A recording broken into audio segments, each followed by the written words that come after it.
Good morning. It's Garland Nixon here with Joti Brar. Joti is the vice president for the Communist Party of Britain, and she is the spokesman for the World Anti-Imperialist Platform. Let's talk.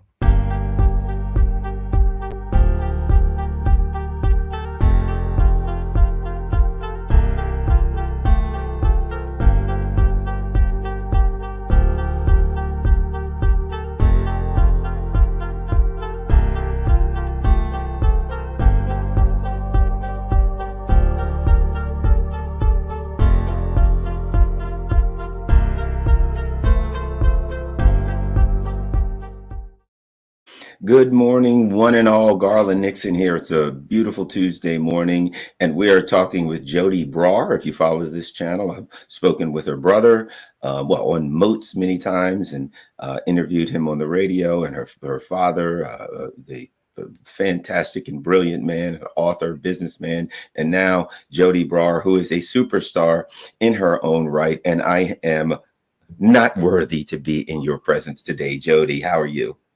I'm very well, thank you. Don't pick me up too much because people will be disappointed. Well, I am a big fan. I'm a big fan, Joti. At any rate, lots to talk about, and something that you've been talking about lately, with your organization, the Anti-Imperialist Platform. And so I want to throw some questions at you, get some thoughts. A big one that I would like to get your take on is the Nord Stream attack. What that says to you about the decay of imperialism, the decay of colonialism. Normally, you have the colonialist countries that go out to the global south, or wherever, they use coercion, they use violence to get what they want. There seems to be a high level of desperation when this kind of action is turned inward to their own, colonial subjects. Your thoughts on the importance of and significance, I guess is a better word, of the Nord Stream attack, for those of us who are pushing back against imperialism and colonialism? Well, I see that you prioritize this message, Garland, because you're regularly wearing that cap when I see your videos. Yes, it's really interesting, isn't it, to see how allies will turn on one another in a situation of desperation. So the aim of sabotaging Nord Stream was a long-term aim. The Americans were always unhappy, always, with this rapprochement and this relationship between Germany and Russia. I think it started when it was still the Soviet Union, in fact, when they built the first Nord Stream, right? That was in the 80s. And it was seen in those days, the Europeans saw it as part of their soft power play, because the Soviet Union ideologically and economically was already in a process of decay and deterioration. And they were trying to help accelerate that with their friendly detent policy. It's also what they tried to do with China, right? That they would undermine the socialism of the Soviet Union by gradually turning these people into their friends and into a new bourgeois class, and undermining the planned economy there, which was already in process in the Soviet Union. As I said, so in the Soviet Union, they were knocking at an open door. Margaret Thatcher, I seem to recall, presented it as a great step forward in their plan to de-Sovietize Russia, or their hopes of de-Sovietizing Russia. And so the Nord Stream 1 set up this relationship between Europe and Russia, with which the USA was always profoundly uncomfortable.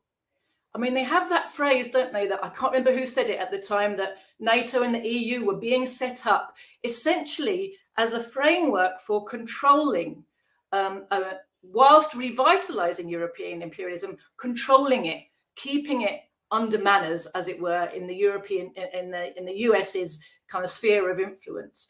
And what did they say? It was all about keeping the Germans down, the Americans in, and the Russians out, right?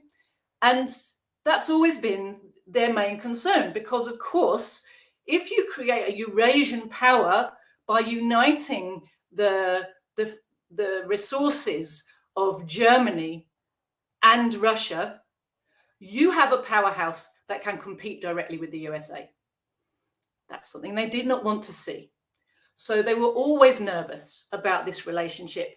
And of course, it became this flow, a guaranteed steady flow at a cheap rate, essentially subsidized the ability of European industry to keep going and to keep competing on a world market, which is a difficult thing to do for Western countries, to have home-based industry that competes on a world market. That's why most imperialists powers, they do their manufacturing abroad, right? Not at home, because the workforce, the land, the taxes, everything is cheaper. They get bigger profits that way. Doing it at home and paying home wages is expensive. But Russian gas was subsidizing their ability to keep doing that. It was also creating the possibility of European independence. And there was a moment, I think maybe we talked about this last time I spoke with you. I may be mistaking that, but there was a moment after the collapse of the Soviet Union, as the European Union started to flex its muscles, when there was a possibility for the European bloc to cement into a proper world power independent of the USA. That was something, again, the USA was very nervous about. I think we talked last time about how the British role really was to scotch that possibility, which was really relied on a European army. We've heard the talk over the decades that go up and down about the need for a European army. And what that really means is that there's a section of the ruling classes in Europe who are conscious that while they rely on American firepower, they can't have economic independence. They can't be a properly rival, sovereign, independent imperialist power on their own. They're always going to be junior partners to the USA and in hock to them in some way. And now we're seeing the consequences of that, right? Because having failed to, with their kind of shock and awe sanctions regime, to bring down Russia in the way that they thought they would, the NATO imperialists and the USA in particular are panicking and trying to work out how to make sure that everybody stays committed to this war, although now it's painful. They thought the pain would be short term. The pain's turning out to be long term. And of course, it's worse in Europe, much worse in Europe. Now, they may have all kinds of place people from, in places as the Chancellor of Germany or the, President of the EU who make all these stupid statements and are totally on board with the US project. But huge numbers or many members of the ruling class in France, in Italy, in Germany are not happy with the price they're paying for a war that they're not convinced anymore is going to be worth on the cost benefit analysis. Are they going to survive? Are their businesses going to survive how long this might take?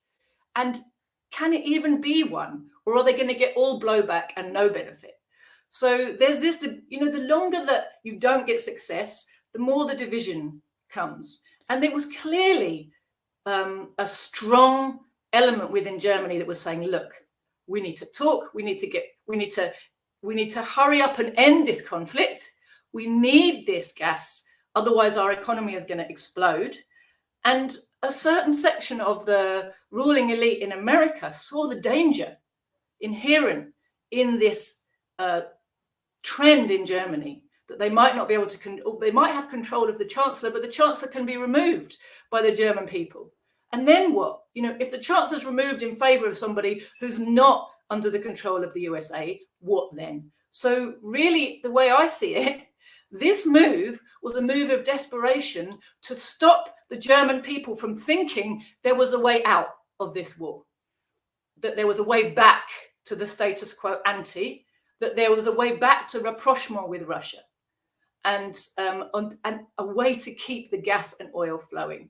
And essentially, they took this, although they've done their best, as you said, they've done their best to cover it up. They've got these compliant media who just kind of don't talk about it, or who throw like totally stupid, made up, scenarios to kind of to baffle people or to make it look as if they're seriously investigating this whole thing, which they're obviously not, because they know what happened. But they do this. I saw it in the Times. I've seen it in the Telegraph. They do this thing where they'll go as if like Miss Marple's on the case. You know, there's this whole story going of all the scenarios we're looking into, and these are the pros and these are the cons, and this is what we're thinking. This is our thinking at this moment. It's utter rubbish. It's just Hollywoodized kind of stories, isn't it?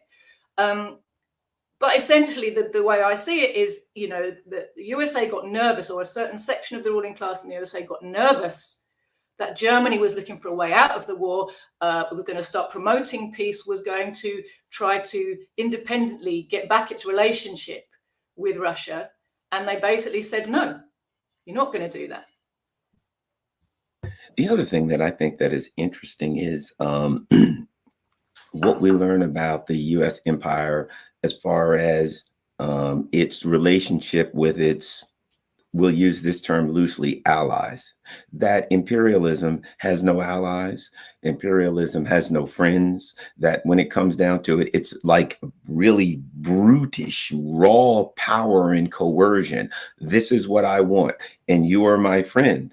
And if you will give me what I want, then great, we can shake hands. And if you won't, I will go get a club and hit you over the head as hard as I can. It's the whole knuckle dragging thing, that imperialism, there's no kind of real technical aspect of it when it comes down to it. It's not like we've got a plan and we're trying to work the plan and we have ways we do things. Ultimately, it is as basic as can be. You do what I say, and if not, I use violence, coercion, or whatever. And that doesn't just apply. Now, what Europe should know is it doesn't just apply to the so-called third world, developing powers, whatever you want to call the victims of imperialism, that within the empire itself, that there's no, as they say, no permanent friends, no permanent enemies, only permanent interests. Do you think the people in Europe are getting that message, or are they still kind of drifting along, thinking that the U.S. is somehow on their side, an ally to protect them or help them, or whatever the case may be?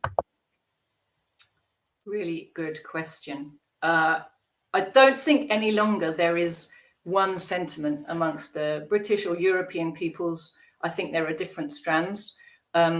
There is a small but growing section of the home populations who are very cynical, extremely cynical to the point of refusing to read mainstream media and looking for answers elsewhere, and very suspicious and hostile towards the USA and its intentions. There's another section which is suspicious, cynical about politics and news in general, and just kind of, you know, because it's cynical, because it doesn't trust politicians, because it doesn't trust media, tends to just tune out of everything and hope for better days. They're going to be disappointed about that particular one in the short term. There's a bunch of people who just don't, like, completely don't engage with anything and just like, it's nothing to do with me.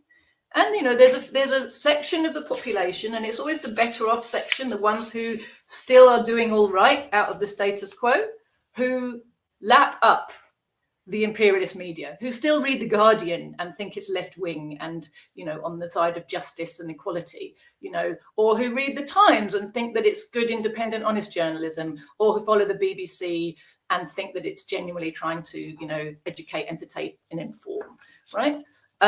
So there is this section, but that section is shrinking. The section of the people who are actively looking for different answers is growing. And the section of people who are what I would call actively cynical, who deliberately stay away from the news because they think that all politicians and media lie, who don't vote, who don't, you know, they're not apathetic, they're angry. But they're not angry enough to be actively looking. So you've got all these different strands, I would say. But the trend, the direction of travel is that those who accept the media and its narratives and political motivations are shrinking. Those who are cynical and actively looking for answers elsewhere is growing. And that's the same, I think, all over the Western world. I'm sure you'll find the same trends in your country. And it's the same, I think, all over Europe. I just wanted to come back on what you were saying there about about monopoly. You know, you basically paraphrased there.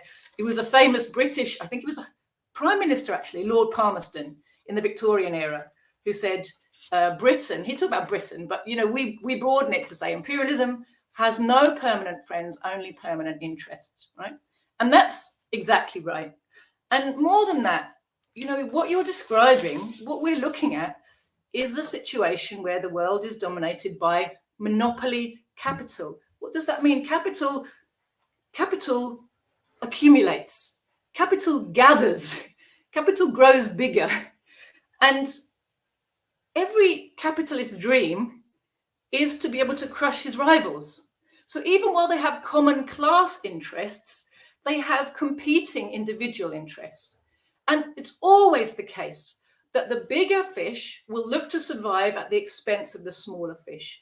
Now, when we have a situation like we have today, which is a world global economic crisis, it's a crisis of capitalism that has gone global because the system is global, right? And because it's global, it's inescapable. Because in the old days, one of the ways to escape your crisis nationally was to expand your markets outside your borders. If the whole world market is glutted, where are you going to expand to? You can only expand at the expense of somebody else. Hence the fact that the drive to war is built into the imperialist system. Because once the whole world is divided into spheres of influence and markets you control, if you need to expand your market share, it's going to be at someone's expense. They're not necessarily going to sit and take that. Right? So whatever means it is, whether it's, you know, invading a small country, i.e. weaker country, that tries to remain independent and won't let you loot it in the way that you would like to maximize your profits, like we've seen, you know, with so many wars in the Middle East, with so many coups in Latin America and Africa, etc. Whether it's that type of war, or whether it's a war against a rival power who could be another imperialist, or just a country that's big enough to stand up to you, like Russia and China are. These are about wanting to expand and control more of the world's resources and markets, right? At a time of deep crisis. And yes, you know, because the crisis is so deep, and because the contradictions of that crisis and the way it's expressing itself are exacerbating and deepening sort of every day, there is this very fierce competition. There's a fierce debate inside every ruling class about what should be the best strategy. And depending on your position in the ruling class, you've got a different idea about that, right? Which things will benefit you and which things won't. So there's a fierce debate within ruling classes. And then on a global scale, there's this, you know, debate amongst so-called allies, you know, who find now that the crisis is really deep, that the weaker allies are expected to pay a heavier price than the strongest ally. But the bind that they're in is, because they don't have their own independent army, if the financiers of Germany, of Italy, of Britain want to retain any place at the table, it's got to be on the back of their service with America, right? It doesn't make them colonies, but they are dependent, because the whole world system of imperialism is not what it was, you know, and we now basically have one very strong imperialist power and a bunch of others which have kind of adjunct roles. You know, they're needed by the USA, and part of what they're needed for, actually, I mean, Britain has a particularly nasty role, I think, in the world. It does a lot of spying and underhand things, and like whenever there's a terrorist action undertaken by Ukrainian regime that they want to, you know, put at arm's length and say nothing to do with us, the stories come out later that there was British agents involved in helping to coordinate and run it, right? And Scott Ritter's done a lovely film, I don't know if you've seen it, called Agent Zelensky, basically saying that the people who handle Zelensky are in MI6, right, in London. So that's very interesting to see that particular specialism, if you like, that Britain has retained for underhand dirty dealings. But they're all playing these kind of subservient adjunct roles. For the USA, the main function of all these allies, whether they're imperialist allies or proxy regimes around the world, is to present an image of itself to the world and to its people as being part of an international community. You know, they have their words and their policies spoken by people in all these forums. They're under pressure to do that.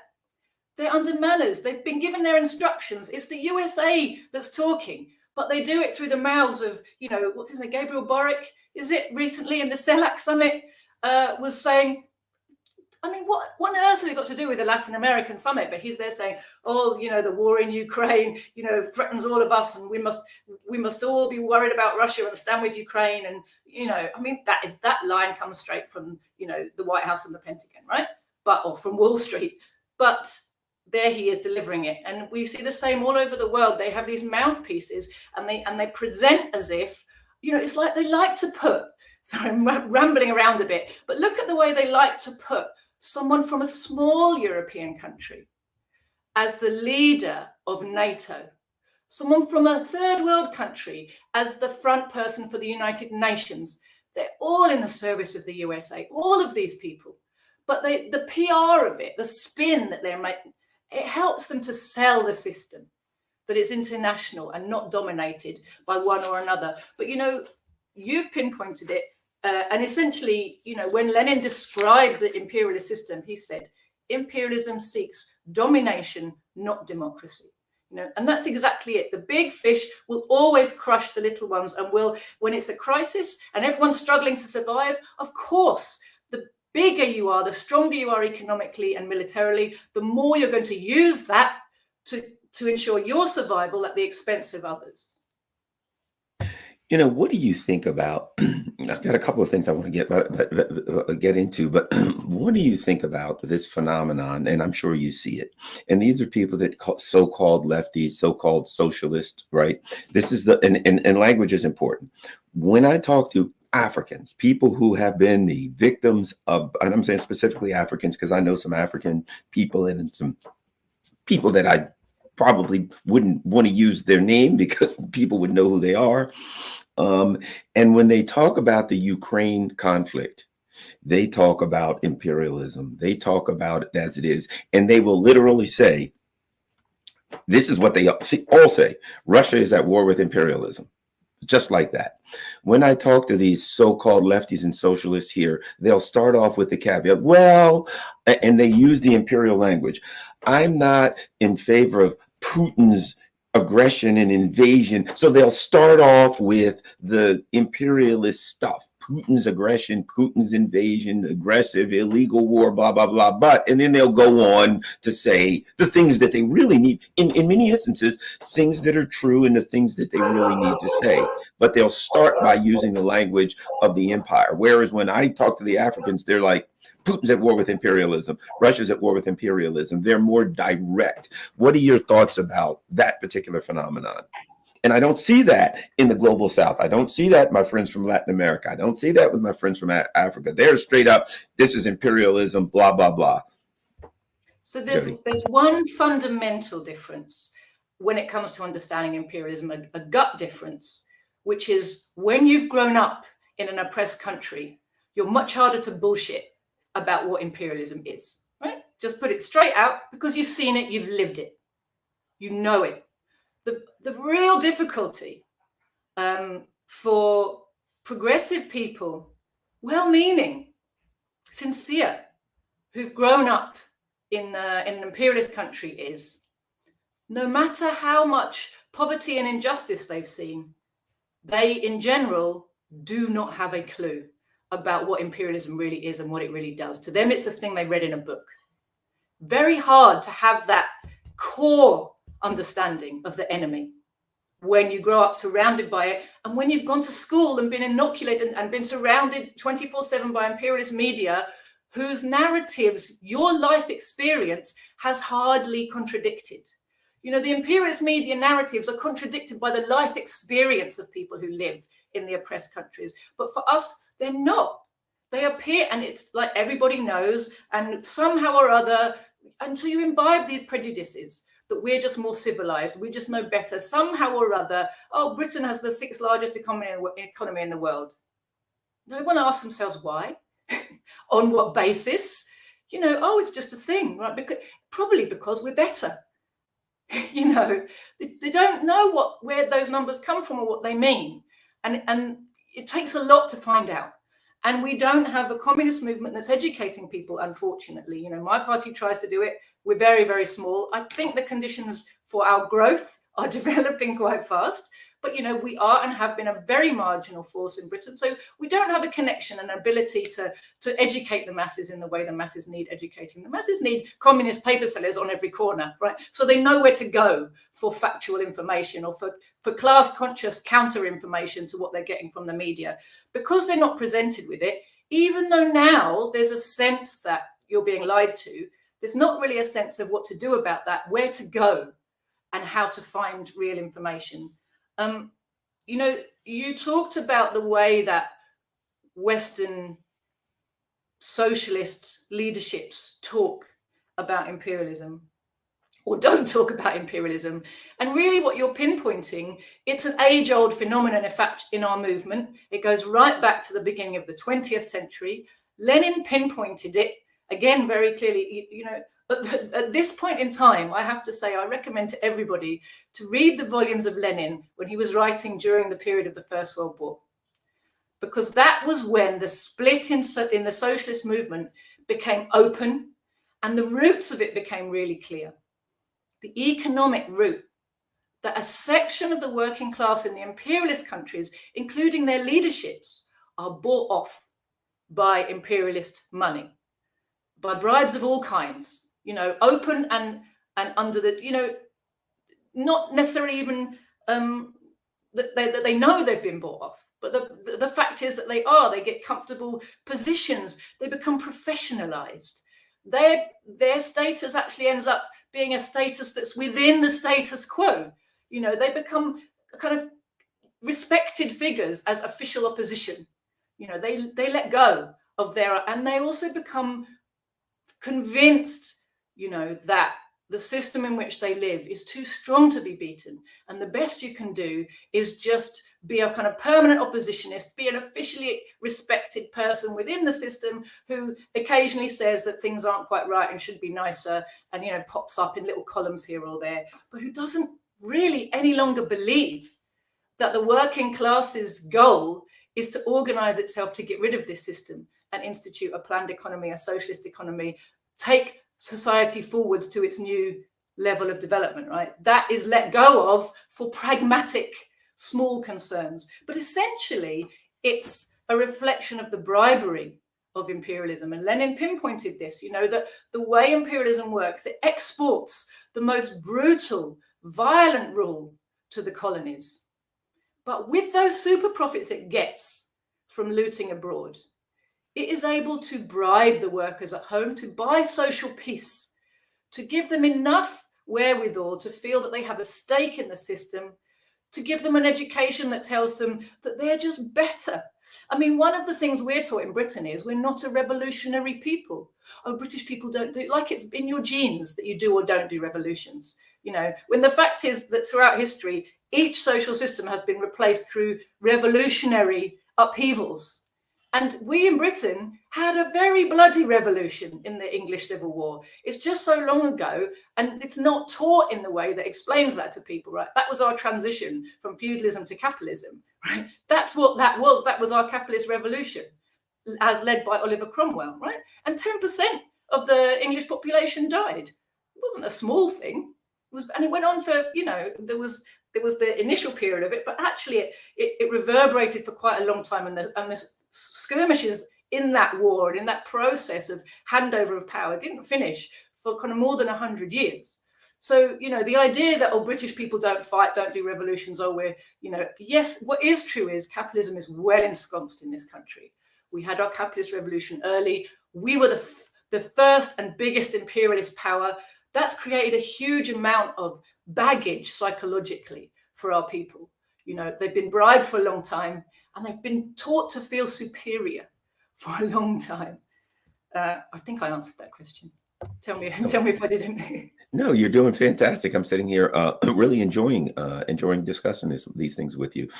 You know, and I do agree with you because a few years back, I had the opportunity to travel to South America and talk to people who were involved in,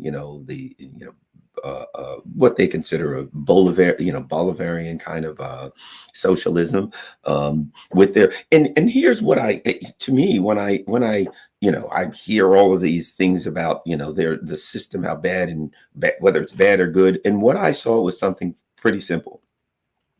The people in the South American countries wanted their government to nationalize their natural resources, lithium, gold, copper, whatever it is, for the government to sell those things, and for the government to use the profits from those things to build houses for the poor, to feed the people, for social safety net. That didn't seem really complicated to me. And the discussion that, oh, well, there's no democracy, but in Venezuela and different places I went to, there was much more democracy. They had rewritten their constitution, and they had grassroots groups that were going around the country. They had one area where the indigenous people were, and the indigenous people had an opportunity to basically write part of the constitution for their that basically addressed their specific needs that were different from they're way out in the Amazon. You got to take a plane 3 hours to get out to where they are. Their lives are different. Everything's different. They needed a different actual part of the Constitution to apply directly to them. So when I got there, I saw that everything I'd been told about the Bolivarian Socialist Republic was untrue. But again, as you said, I also saw the level of suffering. And I realized, my gosh, my country, until you go to a country that is being oppressed by the imperialist powers and see it with your own eyes and see the struggle that the people are going through, you can't really understand it. So I understand what you're saying. I think everyone should travel to a Venezuela or one of these African countries, and you get there and you see the streets empty, because because the gas stations are closed. You see the airport, there's no planes landing there. You see, because of the U.S. sanctions. It's an eye-opening experience. Your thought on all of that? Definitely. The first thing to point out is that democracy is always presented by the capitalists as if it's a neutral term. But like so many things, it isn't. It has a class content. So the first thing you have to ask when someone says democracy is democracy for whom? In a capitalist society, we have democracy for the capitalist class and dictatorship over the rest of the population. This is not generally understood, but in fact, if you look at the mechanisms and the machineries of how everything works, that's exactly what we have. Okay, we're told that we have democracy that's for everyone because we're allowed to vote. But do our votes make a difference to anything in our lives? Well, why is it that so many people have decided to have given up on voting? Because they see it doesn't make a difference. You can't make any headway in the British Parliament unless you're under the control of the British bourgeoisie, right? And therefore, the changing of the guard makes no difference whatsoever to the lives of the people. If the ruling class has decided there's going to be a national health service, there will be one. When the ruling class has decided that the working class have been pacified for long enough and we're paying too much and they're going to dismantle it, every party in power will play its role, its assigned role, in dismantling the welfare state or the NHS, while telling you that they love the NHS and they're looking after it. And we've been watching that process happen in our country for decades now. And the Labour Party has been as enthusiastic about doing it as the Conservatives. So it's not surprising. And just as the Labour Party are as enthusiastic about waging these aggressive wars abroad, under the direction of the financiers and monopolists, as the Tories are. So, the idea that we have democracy because we're allowed to vote, although the outcomes are so controlled, it's farcical. And majority of working class people are starting to understand that. They're turning away from the polls and away from the mainstream parties precisely because they see it makes no odds, and these guys are all corrupt and they're all basically under orders from the ruling class. They don't respond to the needs of the people. Then you look at something, democracy of the socialist kind, it's something completely different. Democracy of the socialist kind, as you said, comes from the bottom up. Not that means there's no centralization, but that working class deputies, the whole point of a socialist democracy is that it really reflects the needs and aspirations of the people. And therefore, you elect people who you think will represent you, not who kind of do a beauty pageant for the media, but who are known to you. You elect people who you know, who you think will do a good job of representing you. You don't give them too many special privileges, because as soon as there's privileges attached, you get careerism.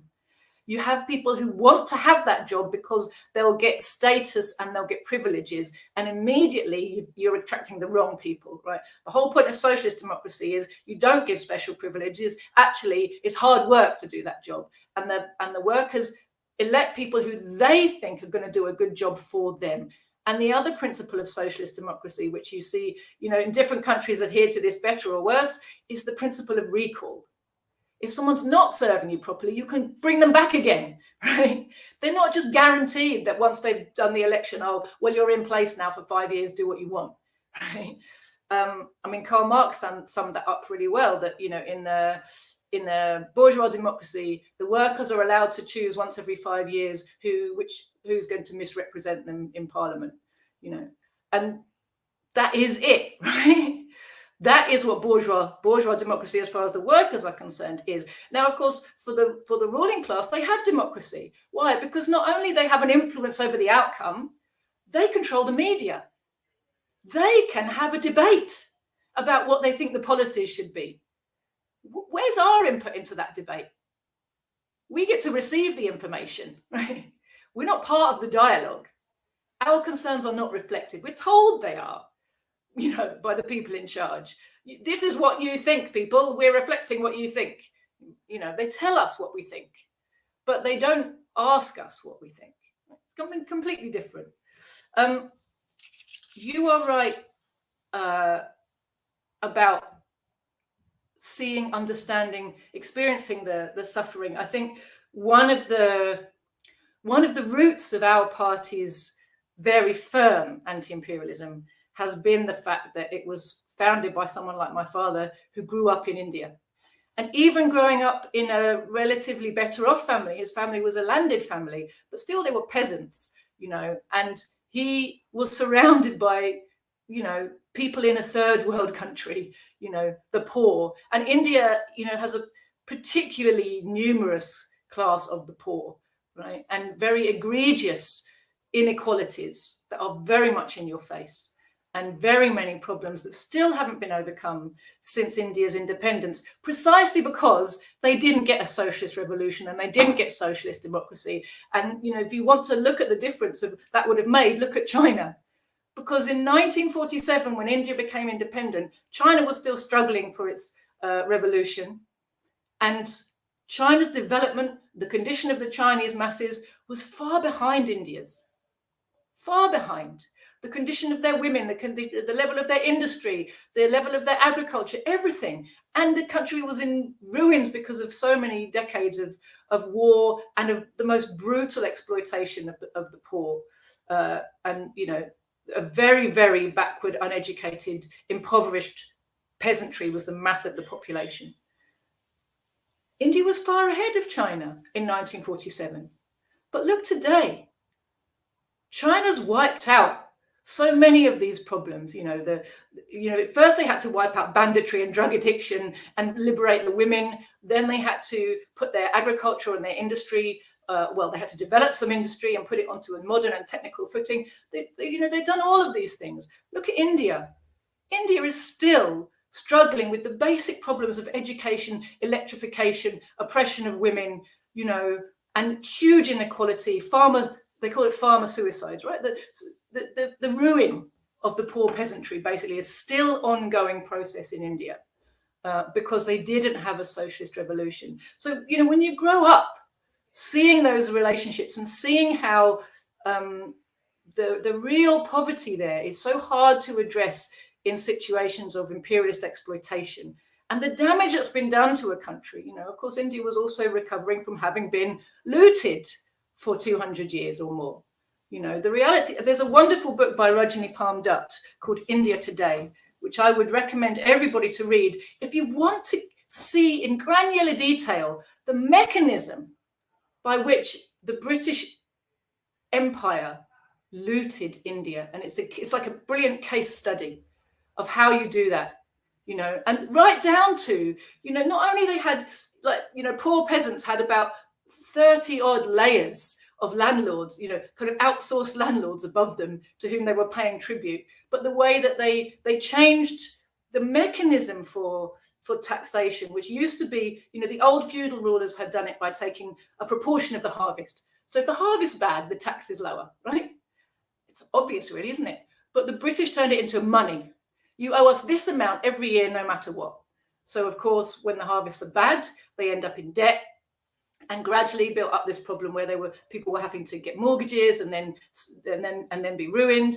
But also there was, even in that process, the British ended up sucking out of India this huge amount of gold that basically came from the dowries of ordinary peasant girls. When they got married, they'd have a few gold bangles. It was their security for life, right? They come with them and they keep them in a box, and then if you need them, they're there, right? But of course, in times of distress, you end up selling them.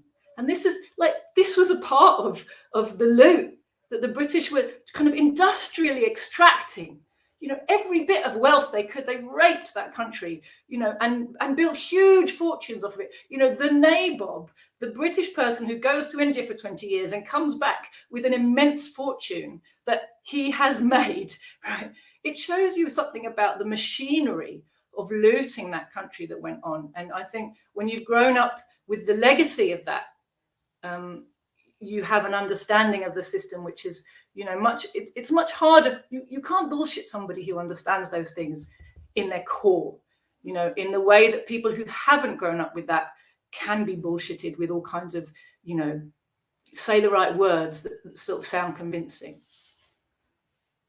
You've been doing some work on the situation on the Korean Peninsula, and you know, one thing I find that in the U.S. empire, people are completely bamboozled. They have no understanding whatsoever, and they get the usual boogeyman treatment. Oh, the leader of country X is a madman. He's insane. He's completely crazy. To me, I compare that to, I don't know if you've ever seen, it's the guy named Raoul Peck, I believe, Exterminate the Brutes, wherein that was a movie. He's a Haitian who made this documentary. It's about how during the former colonialist times, which are different from the present colonial times, how I don't know, but that's what I'm told.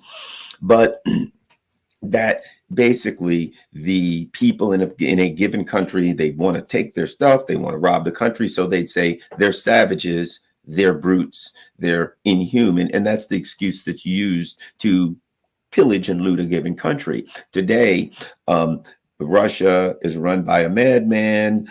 North Korea is run by an insane madman. Everyone in the given country that is targeted for theft is a madman. And if you could talk a bit about the Korean Peninsula, what people need to know about what's going on there, the anti-imperialist work that you're doing there, and because I'll say this, that's an area where a lot of people throughout Europe and North America know nothing about. What do we need to know about what's going on in the Korean Peninsula and North Korea?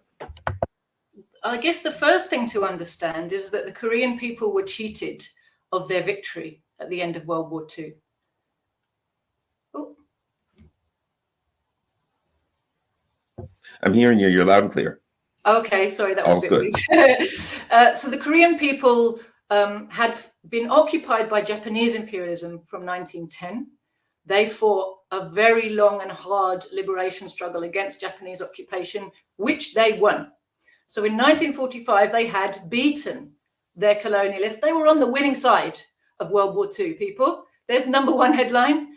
Korea was on the winning side of World War II. And then there was an agreement made that to kind of stabilize, that was happening all over East Asia, to stabilize the situation. The Soviets would come into the north, and the US would come into the south to help make sure that the Japanese were kind of got rid of, and Korea would be free to chart its own future. The Soviets lived up to their part of that bargain. They made no interference whatsoever in local affairs, and they left on schedule. The US imperialists basically refused to leave. They created a puppet proxy regime in the south, a huge machinery of anti-communist repression, because the national liberation struggle in Korea had been led by a brilliant revolutionary called Kim Il-sung. And so the likelihood was that the sovereign united Korea that was emerging in 1945 was going to be a socialist country. It was certainly going to be aligned with the new China, because its leaders, while they had been in exile, they had spent time in China, they had helped fight in the Chinese Revolution, and there was a very strong blood brother relationship between the Mao's revolutionaries in China and Kim Il-sung's revolutionaries in North Korea. And of course, they had very strong friendly links with the USSR. Now, if you, number two thing everybody should do is just look at the map. Look at where Korea is. Look at, if you see the world the way the imperialists see it, like it's your chessboard, and like you need your pieces in these places to control this, this, and this, then you understand the significance of the Korean Peninsula as far as the imperialists are concerned, and their absolute fear of having an unbroken line of a socialist camp that included all of Korea jutting out on a peninsula between China on the one side and the Soviet Union, as it was then, on the other, and today is Russia. So keeping their base on the southern part of Korea was extremely important to imperialist interest, to be able to threaten the Soviet Union, to be able to threaten emerging new people's China, and to be able to keep control over that whole area, including, it's next to Japan also, right? And, the whole of the South China Sea and the East, I forget what they call it, but anyway, that part of the Pacific, right? So the Americans had no intention of leaving. They set up a proxy regime. They made a colony. South Korea is not the Republic of Korea. It is not an independent state. It's like Ukraine, only it's been going on for nearly 80 years. It's a proxy puppet, very often fascistic. Sometimes it looks a bit more democratic than other times, depending on what the needs of the USA and the pressure from its own population, require. But essentially, whether it looks more democratic or more fascistic at the moment, its government is always under orders and control of the USA. Its army is completely subordinated to the US Army. The biggest bases of the US military outside of the USA are in South Korea. South Korea's capital, Pyongyang, is built practically on a base. They have the South Korean War Museum is a converted US military base where they celebrate the glories of what they call the alliance, right? Which is basically their domination, their subjugation by US imperialism. Underneath that converted base, which is now a glorification of US imperialist domination of Korea, there are still toxic materials that the USA was using during the Korean War and never disposed of. They just buried them underneath that base and left. They're still there in the middle of Pyongyang. So this is the way. And in fact, the South Korean people are taxed and forced to pay a fortune to maintain the machinery of US colonial occupation in their country. Right. So these are kind of basic things we should understand. When North Korea is presented as isolated, that is a projection of the USA's desire, the imperialist desire, to isolate and strangle the socialist North Korea, right? They are terrified of North Korea's ability to succeed. They've done everything in their power to crush it economically and to cut it off from being able to trade normally with other countries and get the resources it might need that it can't produce itself. Now, remember, the South was the richest part of the country, had the best farmland. The North, a big part of it is mountains.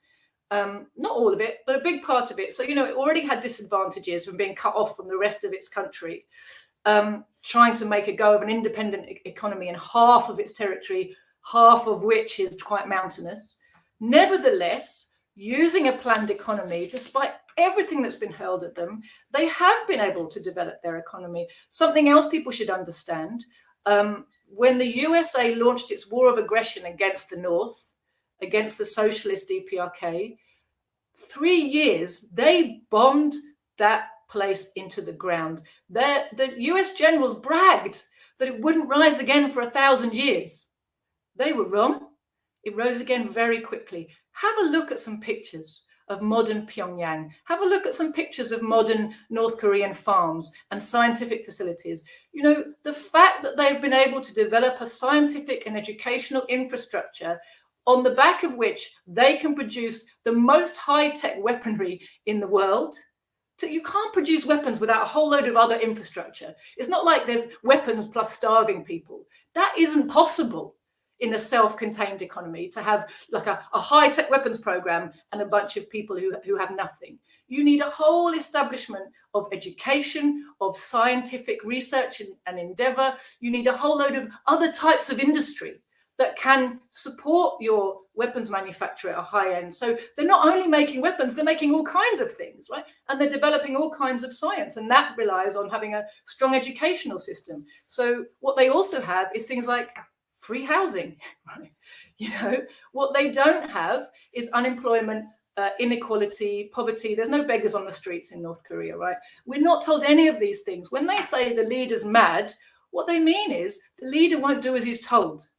That's it. That's the only thing you need to decode, right? That's what they mean. You know, the North Koreans are very happy with their leadership because it has kept their socialism, which has delivered so many advantages to them, alive despite everything that's been thrown at them. Have they been forced to be more insular than they would like? Yes, they have, but that wasn't their choice. It's not because they are insular. It's interesting that you mentioned, you know, that their cities, that their situation is improving as far as their cities. I see pictures of China. These beautiful structures. The industry is incredible. The the cultural things that they do. You know, they don't just build bland buildings and things. They actually have beauty and art incorporated into their culture and their society. They're building. Meanwhile, the jewels of the empire, San Francisco, Los Angeles, New York, etc., the jewels of an empire, the cities of the empire are falling apart. They look, I mean, to go right now to Los Angeles or San Francisco, you go to the corner and there are $130,000 Tesla plaids, you know, at the corners.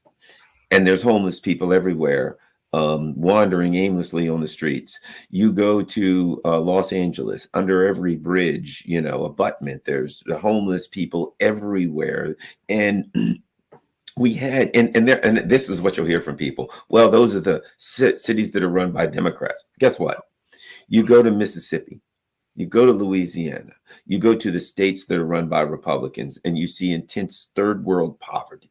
So it doesn't matter who they're run by. This poverty is there. So when I look at it, the jewels of the empire falling apart, to me, that's representative of the empire. And what's interesting is the leaders of the empire don't seem to mind. They just don't even pay attention to what San Francisco, New York, Philadelphia, etc., are turning into impoverished open-air drug markets. Instead, they just blame the people. Well, those homeless people, if only they worked harder, if only they did this or that. There's never a blame to the empire. Your thoughts on the decay of the physical decay of the empire and what we can learn from that? We are seeing a decay. What we're seeing a decay of is the post-World War II Keynesian consensus, the social bribe, which was a pale reflection of the gains of the socialist countries. Actually, what we're seeing is a return to normal workings of capitalism and imperialism.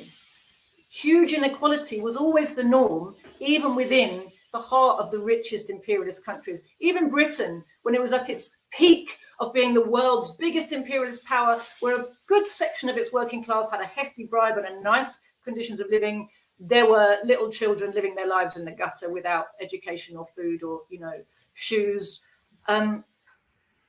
Interestingly, and you talked about dehumanizing earlier, and it's exactly why our rulers don't care, because increasingly they express what for a little while they had to hide, but which has always been their attitude. And you see it in the way people like Winston Churchill and the eugenicists spoke about the workers they sent to the trenches in World War I.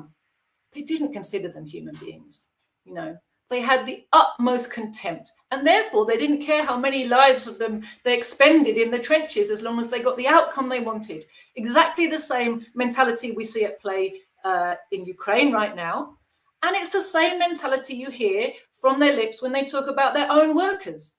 They have no respect for them or value for them as human beings. They blame them for their problem. They have a supremacist ideology that says, and of course, if you think about it, the logic of their system, as a human being, you kind of need that, right? If you're at the top of a supremely unequal system and you benefit by making sure everyone else stays at the bottom, because that's how it works, right? You're rich because everyone else is poor, right?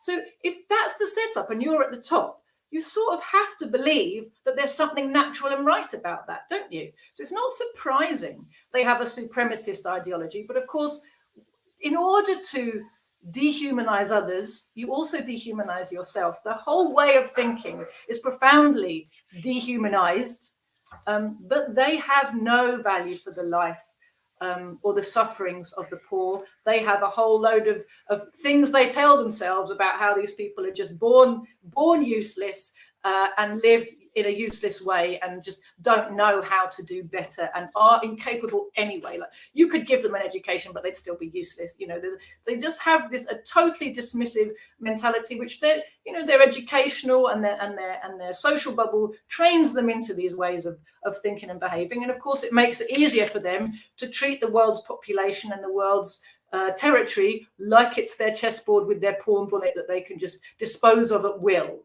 You know. But if we're getting back to a situation of kind of tooth and claw, if you like, capitalism, where the gloves are off and you see clearly what the relations are and you see clearly the effects of inequality, even in the home rich imperialist heartlands, there's many, you've pinpointed homelessness and that very blatant inequality of rich cheek by jowl with poor. That was something that we saw was very synonymous with Victorian London and Victorian cities in Britain. We're also seeing a rise in Victorian diseases. A lot of the world, I know Americans will think that, Britain's doing better than them because we still have the NHS. But of course, the NHS is being dismantled and our health system is not working properly. And our whole social system is being dismantled and not working properly. So we are again having a rise of extreme poverty and the diseases that go with extreme poverty. I think it's 11,000 people in England, not the whole of the UK or the whole of Britain. 11,000 people in England alone were admitted to hospital last year with malnutrition. Okay, it's a relatively small number, but compared to zero, it's huge. And as a trajectory that indicates where we're going, and as a symptom of the rising problem of really deep poverty amongst workers in Britain, it's really, really telling statistic, isn't it? I have haven't been in England. Last time I was in Britain was before COVID, and I have a lot of friends. I talk to a lot of people, and I hear that things are not looking very positive economically for England right now. But yet the ruling elite, the agents of the U.S. are traveling. They're just going along as though there's no problems whatsoever. They're 100% on board. Yes, let's go after Russia. Oh, China's over there. Let's go after them. They are oblivious to the suffering of the British people, completely oblivious to it. And they're just, let's put the foot on the gas of imperialism. Oh, there's another country over there. They're just acting as though everything's fine. Who cares about home? Our job is to act as the edge, the knife's edge, the blade's edge of imperialism for the U.S. warmongers, and to go around and do what we need to do. So they're like thrilled. When I look at Rishi Sunak, Joe Biden gets there, and he reminds me of, if you've ever had a dog, when you've been gone for a long time and you open the door and the dog sees you, he goes crazy. He's wiggling, not just his tail is wiggling, his whole body is wiggling. He's jumping up, he's putting his paws, he's panting. You have to pet him and pick him up, and he's so happy. That's what Rishi Sunak looks like every time Joe Biden comes to town. And Joe Biden just kind of looks at him and goes, eh. And he walks over and looks for let me be blunt. He looks for some white guy to shake his hand and just goes, yeah, sure, whatever, get out of here. It's the idea that Sunak just accepts this degradation and humiliation, and that the ruling elite just accept that and push it anyway. You know what I'm getting at. Your thoughts on that particular dynamic, Joti? I just love your image of Sunak as the rejected puppy. Well, Rishi Sunak is one thing. You know, I mean, he is the chief, you know, kind of official representative of British imperialism, and therefore his prestige, you know, matters. But on the other hand, he's a servant. He's a highly paid flunky for the British financiers. He's a well-connected one, as those servants go. But, you know, he's a flunky and they can take it. And he can take it. He'll take it. He'll get his rewards in various places. But yes, I mean, there's a part of him, clearly as an individual, he's a little bit overexcited by being in the same place as the US president, isn't he? Despite the fact that the guy who's, Joe Biden is also a flunky, right? But he's a flunky who's very arrogant because he knows that he's the flunky of the boss, right? And he shows the way his country thinks about Britain. And Sunak's personality aside, what's interesting is it is a slightly one-sided love affair between Britain and America, because the USA can see that Britain is a fading and fast fading power in terms of its power in the world and its ability to be something meaningful outside of hanging on the US coattails.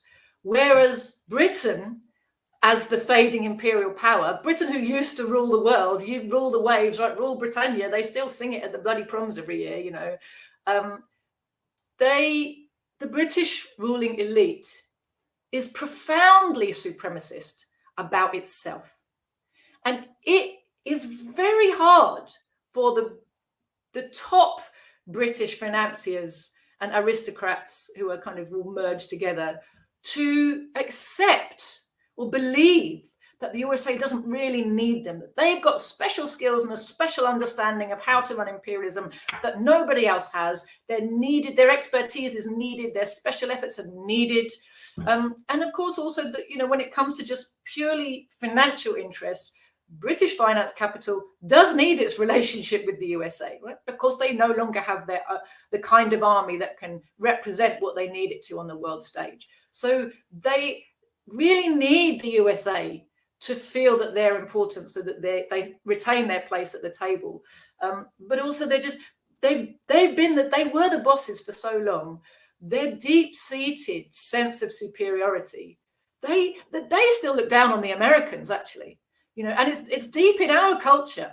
We all do it, you know. Oh, bloody Yanks, you know. Oh, they've got no history, they've got no culture, they don't really know anything. They're so brash, they're so this, they're so that. They don't have our subtlety, they don't have our intelligence. You know, we're brought up with those prejudices, and they're really the prejudices of our ruling elites towards, you know, the ruling elites of America, who they still consider to be kind of Johnny-come-latelys, and they, you know, they can't quite, after 100 years, they still haven't got their heads around the fact that the Americans are the bosses now, and they're the sidekicks.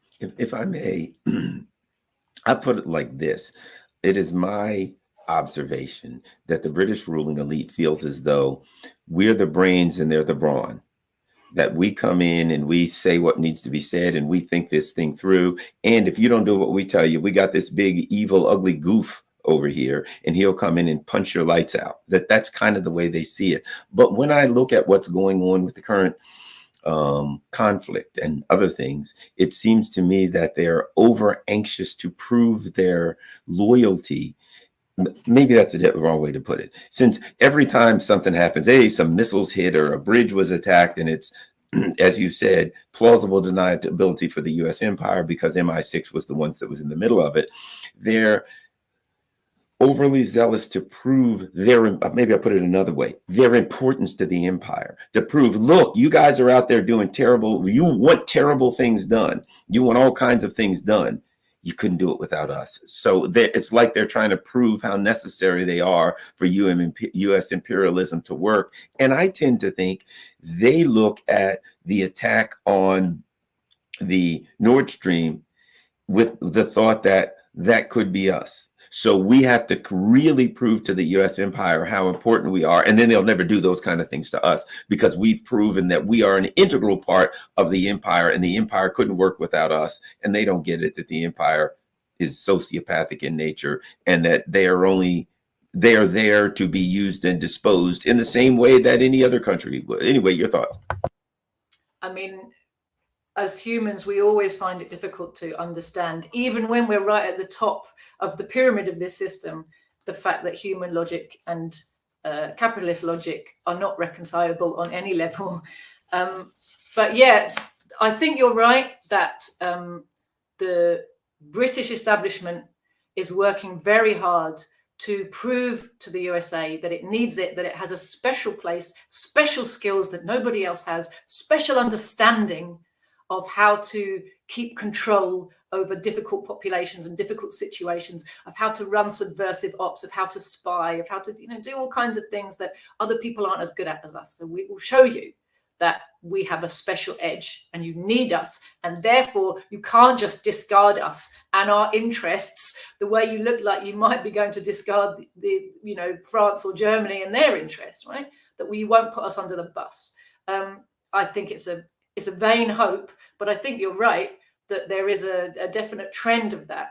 There's also the fact that British imperialism, British finance capital is still a major thing in the world, right? There's a huge amount of finance capital that's based out of Britain. And that has its own weight and its own logic. And it's obviously, it's the finance capitalists who dictate to our government. And they they are very closely connected to the finance capital of USA, but they're not exactly the same. And they do want to make sure that they have a continuing ability to make profit in the world, right? That's the whole goal of finance capital, is to put your money somewhere and it comes back as more money. And to be able to keep doing that is super important. Obviously, that's the whole logic. So maintaining, they've understood we have to stay with the USA. And moreover, we need these wars to work, because if the US goes down, we're going down too. So they are cheerleading for the wars almost more than the Americans are, because they feel more existentially threatened by the failure of these wars, I think. And you can really see that by the way that in the British political and media establishment, there is no anti-war voice. There is no dissenting voice. There is no one who'll say, all this stuff about Putin being a madman and Russia being our enemy that we have to destroy, and maybe that's not true. Even the so-called communists and the Stop the War movement, Stop the War in Britain, Stop the War, in quotes, our controlled anti-war opposition, their first demand for the war is not directed at their own ruling class. Their first demand, in order of priority, is this: Russian troops out. So their first demand is imperialist demand, right? That's how they want to stop the war. That's how they're mobilizing the British working class against this war. Russia invaded Ukraine. They have accepted and they regurgitate this narrative, and their headline demand, the first thing, after that they say some stuff about NATO. But let's face it, they made their priority clear. And that was it. And the same Communist Party of Britain, which is not, I'm the CPGB-ML, but the official Communist Party in Britain, Communist Party of Britain, they call it Putin's war. They talk about peace endlessly, and they talk about NATO, but they call it Putin's war. They also say Russia invaded Ukraine. Now, as soon as you do that, regurgitate imperialist propaganda, essentially you are reinforcing the narrative, the NATO narrative of their justification for what they're doing. And we don't have a meaningful force in Britain that is prepared to stand up against that narrative. So that shows you how strongly it's being enforced.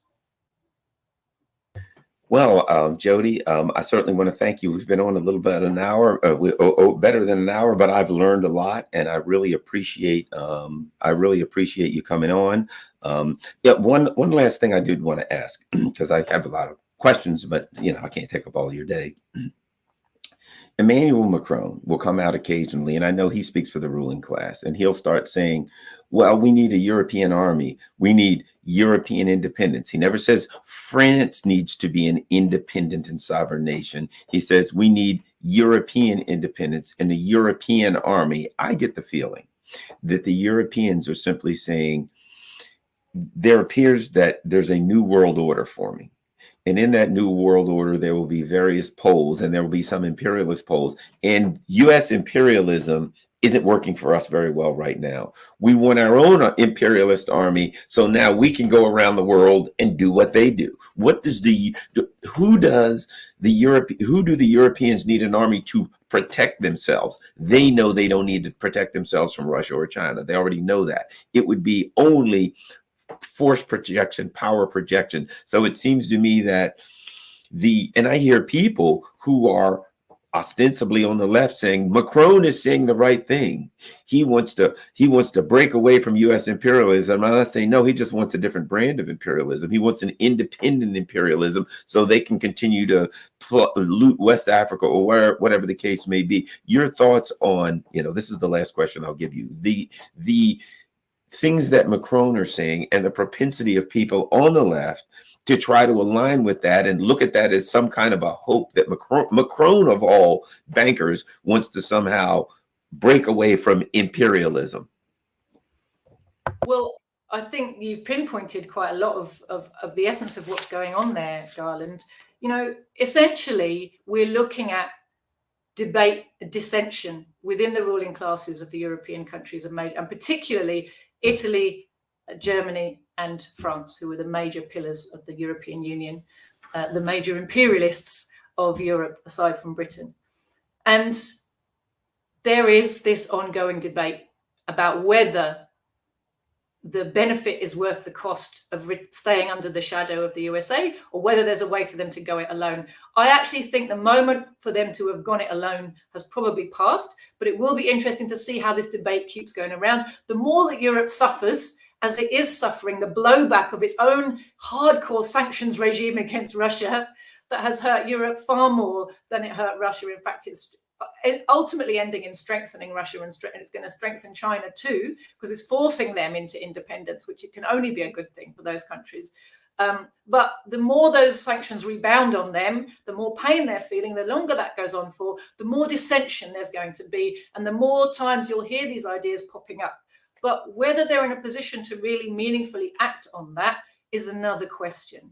But the fact that these come around shows you the division and the frustration and the desperation and the dissension in the camps of the ruling class, which can, is only a good thing. It helps us when the ruling class is fighting itself. There's opportunities for the working class. Number one, we learn things, because when they're fighting amongst themselves, they have their fight out in public, and it's in the media. Different factions of the media represent different factions of the ruling class. And when they're fighting with one another over substantial things, they let things slip that in ordinary times they wouldn't. So we find out, they start accusing, they say, I remember when you did this, I remember when you did this. And the workers watching go, oh, that's interesting, right? Lots of truths come out when the ruling class is fighting itself.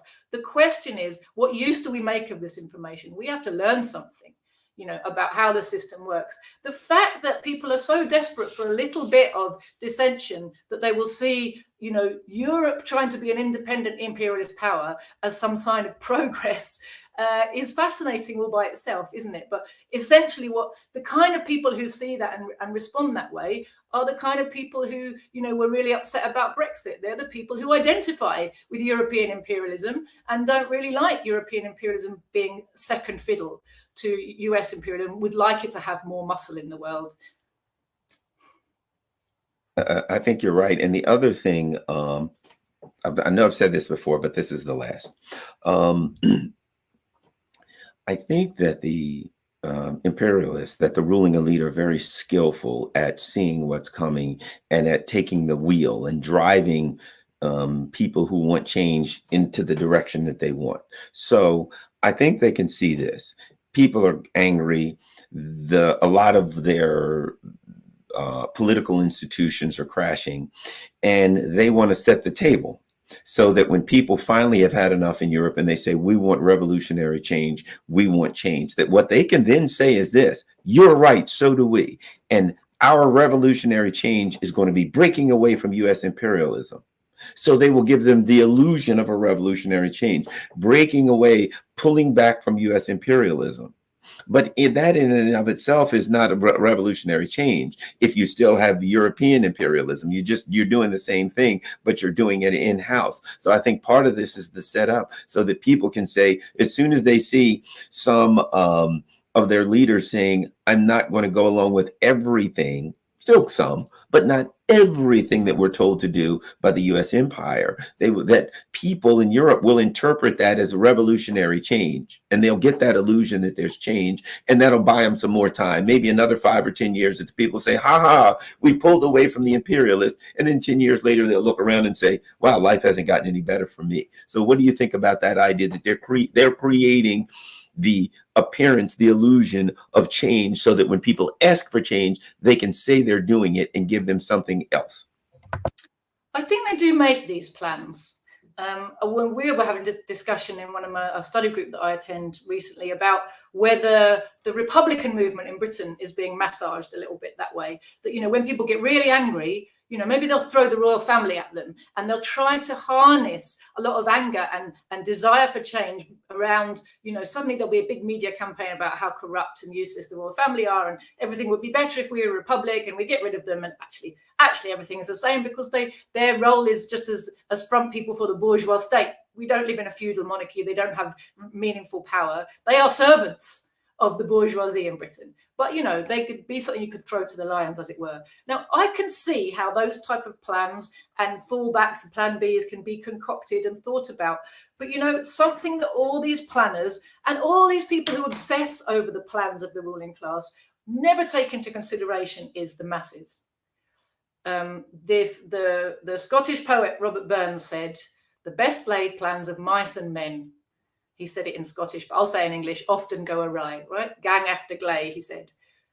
You can make your plan, but does that mean your plan's going to work out? Your plan relies on the people being just sheeple, as they like to say, who will just go in the direction you heard them.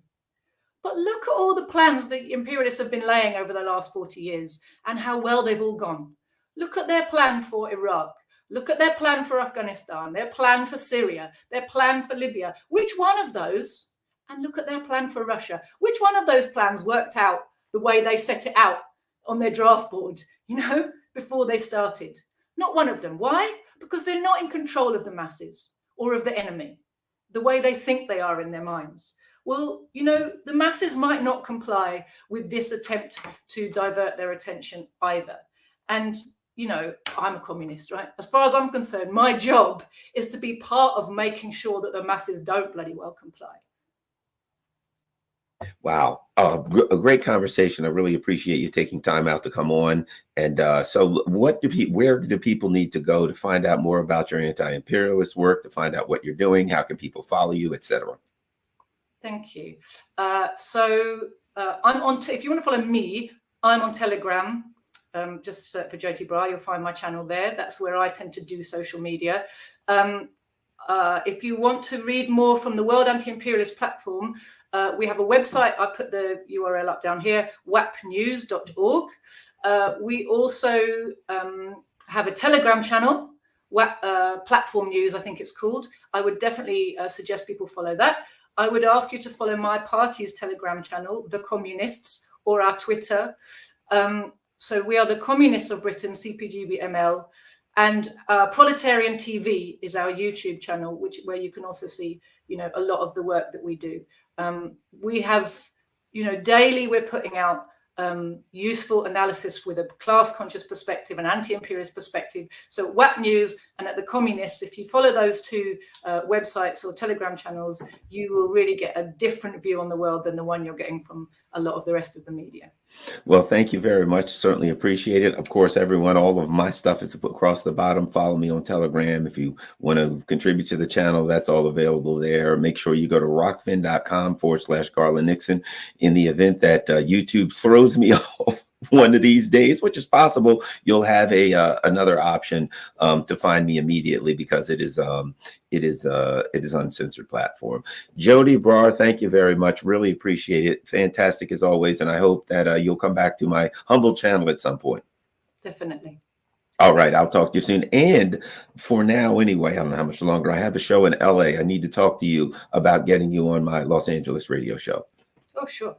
All right. Thanks a lot, everybody. Joti Brar, follow her everywhere. She's fantastic. The work that she's doing, the people that you're working with, they're pushing back against the system. We're out.